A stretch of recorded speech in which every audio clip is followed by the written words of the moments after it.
Quand Gandalf soulève cette lame poussiéreuse dans la grotte des trolls, ce n'est pas une quête planifiée, ni un trésor qu'il s'attendait à trouver.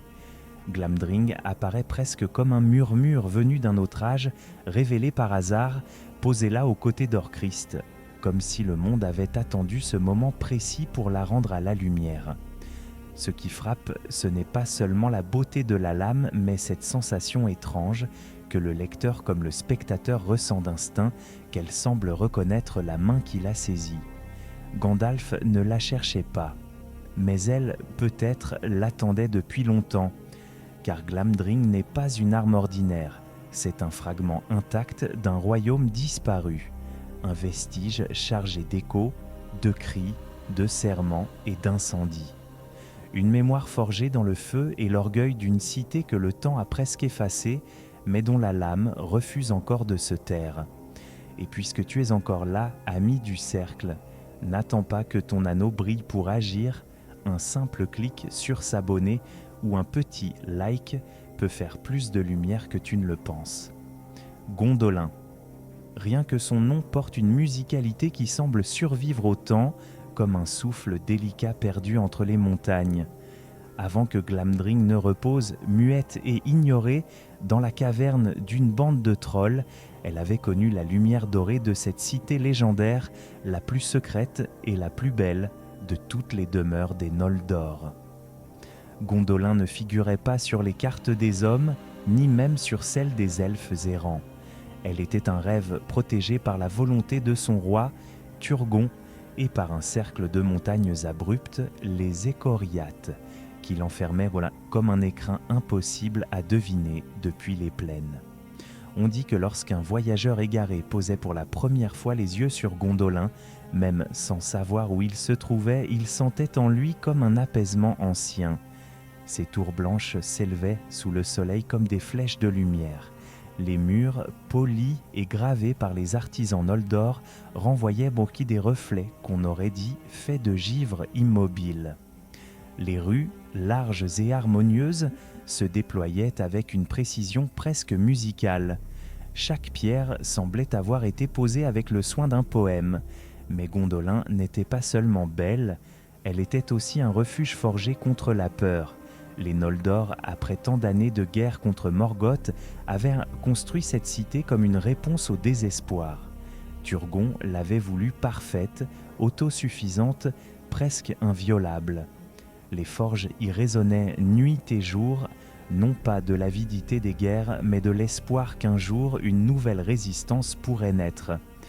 C'est là que prit forme Glamdring, façonné par des mains patientes, trempé non seulement dans le métal et la magie, mais dans la volonté farouche de survivre aux ténèbres.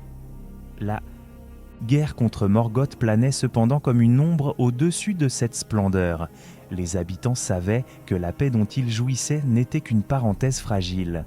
Malgré sa beauté, Gondolin était une citadelle construite par un peuple en exil, un peuple qui avait déjà trop perdu pour croire aux refuges éternels.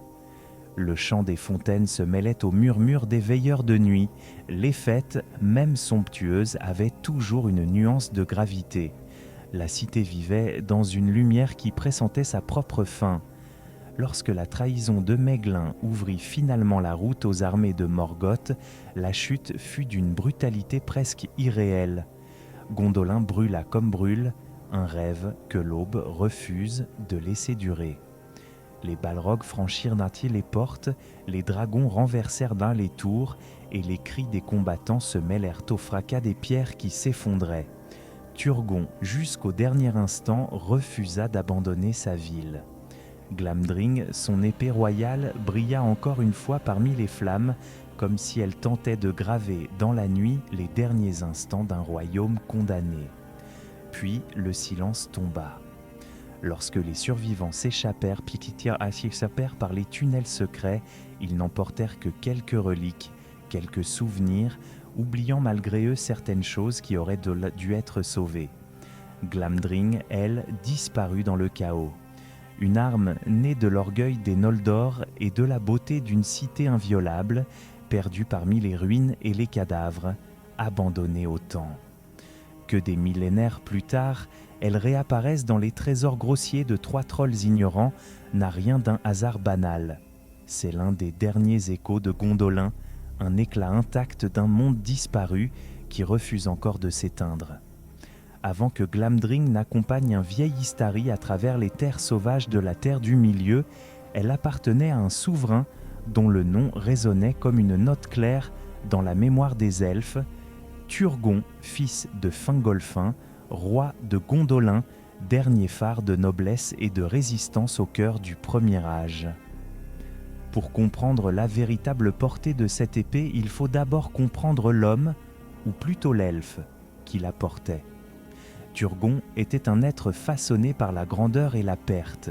Son enfance à Tirion, sous les 2 arbres, avait laissé en lui une nostalgie persistante de la lumière pure, celle que ni le soleil ni la lune ne réussirent jamais à imiter. Cette nostalgie devint l'un des fondements de son caractère, un mélange de fierté, de retenue et de détermination. Beaucoup voyaient en lui une sagesse calme, presque distante, mais sous cette surface reposait un cœur ardent, capable d'une loyauté inébranlable et d'un amour farouche pour les siens. C'est pourquoi, après la mort de son père Fingolfin, il apparut à beaucoup comme l'héritier naturel de son courage silencieux. La fondation de Gondolin fut l'acte qui scella véritablement sa légende. Ce n'était pas seulement une prouesse d'architecture, c'était la réalisation de son rêve le plus intime, celui d'une cité intacte, protégée des tourments de Morgoth. Dans cette vision, Glamdring naquit comme un symbole presque vivant. Elle n'était pas destinée à semer la terreur gratuite. Elle était l'expression tangible de la lumière que Turgon voulait préserver. Forgée par les artisans les plus habiles des Noldor, la lame capturait des reflets froids et limpides, comme si une parcelle du clair de Telperion avait été enfermée dans l'acier. Porteur Glamdring n'était pas un simple geste fonctionnel pour Turgon. Lorsqu'il saignait la lame, il assumait pleinement son rôle de roi, de guide, de dernier rempart contre l'obscurité qui gagnait toujours du terrain au nord. Dans les assemblées, la présence de cette épée suffisait à imposer le silence. Elle n'était pas seulement un instrument de bataille, mais une marque de légitimité. Les elfes voyaient en elle l'emblème d'une autorité juste. Les orques, eux, y reconnaissaient quelque chose de plus ancien, de plus effrayant, une mémoire qu'ils ne comprenaient pas toujours, mais qu'ils redoutaient profondément. Ce n'est pas par hasard si les serviteurs de Morgoth l'avaient surnommé Faux Amor, la rompe-haine. Ce nom, aussi brut que les créatures Silushur qui le chuchotaient, révélait pourtant une chose essentielle. Glamdring n'était pas un simple trophée, elle était une menace réelle pour les ténèbres. À chaque fois qu'elle brillait dans la bataille, les orques reculaient, non par stratégie, mais par instinct. Ils savaient que là où cette lame s'abattait, la mort suivait, rapide et implacable, comme si la lumière elle-même exécutait son jugement. Turgon en fit un usage mesuré. Il n'était pas un guerrier avide de combat. Il était un roi pragmatique, conscient de la fragilité de son peuple. Mais lorsqu'il brandissait Glamdring, quelque chose changeait dans son port, comme si toute la noblesse des Noldor se concentrait dans la fulgurance de la lame. Ce contraste, l'homme réservé face au roi resplendissant, fascinait ses alliés et inquiétait ses ennemis. Sa figure, drapée dans les couleurs de Gondolin, armée de cette épée lumineuse, devint un symbole que ni le temps ni la ruine de la cité ne purent effacer complètement. Et pourtant, cette même grandeur portait en elle une part de tragédie, car Turgon, du haut de sa sagesse, demeurait parfois prisonnier de sa propre vision. Sa fidélité à son rêve de cité éternelle l'incita à ignorer certains avertissements, à faire confiance à des murs et des montagnes plus qu'au vent du destin. Lorsque vint l'heure de la chute de Gondolin, Glamdring fut l'un des derniers éclats de son courage. Elle tourbillonna dans les ténèbres de l'assaut, traçant des arcs de lumière dans une ville déjà dévorée par le feu. Après la mort de Turgon, la lame disparut dans le tumulte des ruines. Mais sa légende, elle, ne se dissipa pas. car une épée qui a servi un roi comme Turgon ne cesse jamais tout à fait de briller. Elle attend simplement qu'une autre main digne de son histoire la réveille. Il y a des histoires qui s'effondrent en un instant, non pas parce qu'elles étaient fragiles, mais parce qu'une seule fissure suffit à faire céder même les forteresses les mieux gardées. La chute de Gondolin appartient à cette catégorie de tragédies où tout semble basculer d'un seul coup, comme si le destin longtemps contenu se décidait enfin à frapper. Et cette fissure avait un nom, Maeglin. Maeglin, le neveu de Turgon, était un esprit brillant, habile, fier, mais rongé par un désir profond de reconnaissance et par un amour interdit pour Idril. C'est dans cette faille intime que Morgoth s'insinua. Ces espions capturèrent Maeglin dans les montagnes et le Seigneur des Ténèbres sut jouer de ses peurs et de ses ambitions pour obtenir ce qu'il cherchait depuis des siècles, l'emplacement exact de Gondolin, la cité qu'aucun de ses serviteurs n'avait réussi à trouver. La trahison ne fut pas un cri, mais un murmure étouffé dans l'ombre, un secret que Maeglin aurait voulu refuser, mais qu'il finit par offrir. Lorsque l'armée de Morgoth se mit en marche, le monde sembla retenir son souffle. Dragons, balrogs, orques innombrables, une marée noire descendit sur les Écoriates, brisant l'illusion d'inviolabilité qui avait protégé Gondolin si longtemps. Au lever du soleil, les premiers rugissements des dragons résonnèrent entre les montagnes. À midi, les portes du royaume blanc s'effondraient déjà, sous la pression des flammes et du fer. Les rues immaculées, autrefois baignées de musique et de lumière, devinrent un labyrinthe de fumée, de cris et de cendres. Turgon, fidèle à son honneur, refusa jusqu'au bout d'abandonner la cité qu'il avait bâtie. Glamdring à la main, il se tenait au sommet des escaliers royaux, silhouette droite parmi la tourmente. On raconte que sa lame brillait d'un éclat presque trop pur pour appartenir à ce monde, comme si elle tentait encore d'opposer la lumière du premier âge aux ténèbres qui envahissaient tout. Mais même la plus noble des résistances ne pouvait contrer la chute programmée de Gondolin. Turgon mourut dans les flammes et avec lui s'effondra l'un des derniers bastions de défi contre Morgoth. Puis vint le silence des ruines. Les survivants, guidés par Idril et Tuor, fuirent par les passages secrets et dans cette fuite désespérée, ils laissèrent derrière eux quantité de trésors, d'objets sacrés, d'armes irremplaçables. Glamdring, la lame royale, disparut quelque part dans l'effondrement des salles blanches. Orcrist, la sœur de Glamdring, connut le même destin. Lorsque les vents balayèrent enfin les décombres, les armes autrefois si vénérées n'étaient de plus que des éclats perdus dans les ombres d'un royaume mort. Et pourtant des siècles plus tard, c'est dans un endroit presque risible, la caverne de 3 trolls maladroits, que Glamdring et Orcrist refirent surface. Comment de telles reliques, forgées dans la splendeur des Noldor, avaient-elles pu traverser des millénaires pour finir dans un repère aussi grotesque ? Nul ne le sait avec certitude, mais les hypothèses, toutes plus fascinantes les unes que les autres, se croisent comme des rumeurs oubliées.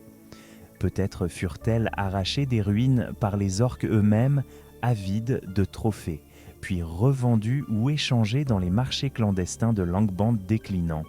Peut-être furent-elles récupérées par des hommes errants, explorateurs téméraires, qui s'aventurèrent dans les restes calcinés de la cité et n'en comprirent jamais la véritable valeur.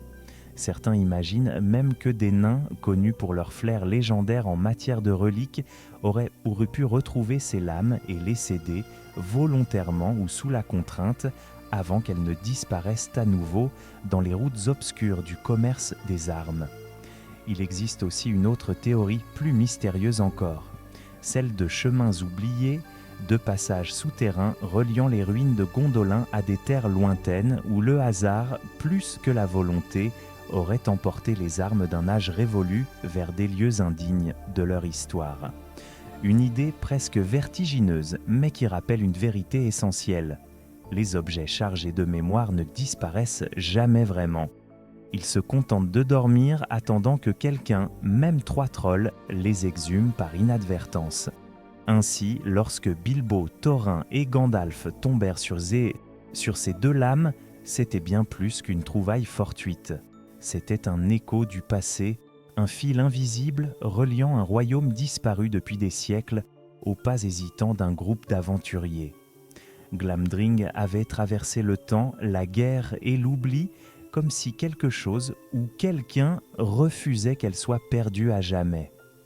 Et son histoire, déjà marquée par la grandeur et la ruine, n'attendait plus qu'une nouvelle main pour se réveiller. Il y a un contraste presque poétique entre les deux figures qui, à des millénaires de distance, ont tenu Glamdring.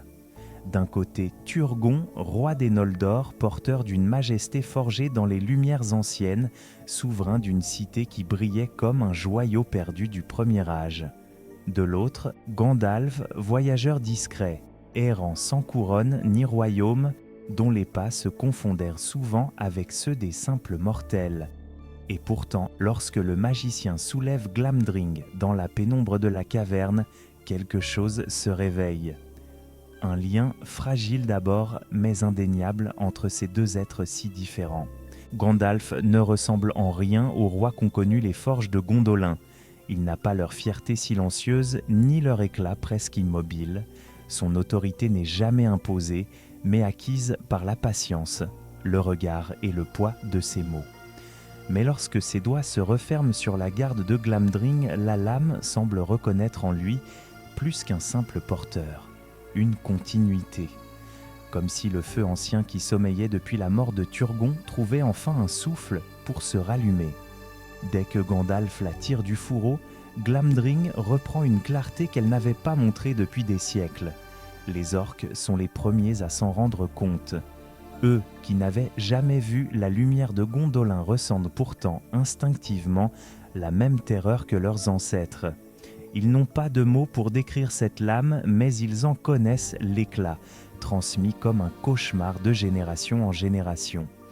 À la simple apparition de sa lumière froide, ils reculent comme si la mémoire du passé, gravée dans leurs os, se réveillait d'un coup. Car Glamdring n'est pas seulement une épée, elle est un souvenir actif, une braise du premier âge qui refuse de s'éteindre. Dans les mains de Gandalf, elle n'est plus un vestige poussiéreux, mais un témoin qui retrouve sa voix. Son éclat dit que la lignée de Gondolin n'est pas entièrement perdue, que les serments des Noldor, même brisés, continuent de vivre à travers ceux qui, comme Gandalf, se tiennent face aux ténèbres sans fléchir. La lumière qui se réveille dans le métal n'est pas seulement magique, elle est chargée des espoirs, des luttes et des sacrifices d'une époque où les royaumes se dressaient encore contre Morgoth. Dans les batailles d'Ochrochin de la Troisième Âge, Glamdring devient une présence discrète mais essentielle. On pourrait croire qu'elle ne fait qu'accompagner le magicien, mais c'est tout l'inverse. Elle renforce sa figure, l'auréolant d'une lumière qui ne lui appartient pas entièrement, mais qu'il porte avec dignité. Et dans les récits des combattants, on raconte que lorsque Gandalf levait Glamdring, il semblait soudain plus grand, comme si l'ombre du roi Turgon se tenait derrière lui, unie à lui par le fil invisible des âges. Ainsi, lorsque Gandalf marche dans les ténèbres avec la lame à sa ceinture, il n'est pas simplement un mage parmi d'autres. Il porte avec lui la dernière étincelle d'un royaume détruit, une mémoire vivante qui refuse d'être oubliée. Glamdring, en renaissant dans ses mains, ne revient pas seulement à la vie, elle retrouve un sens. Et si tu veux que d'autres histoires perdues retrouvent elles aussi leur lumière, eh bien, il te suffit de manier ta propre arme, le petit pouce bleu ou l'anneau d'abonnement. Pas besoin de forges elfiques, juste un geste.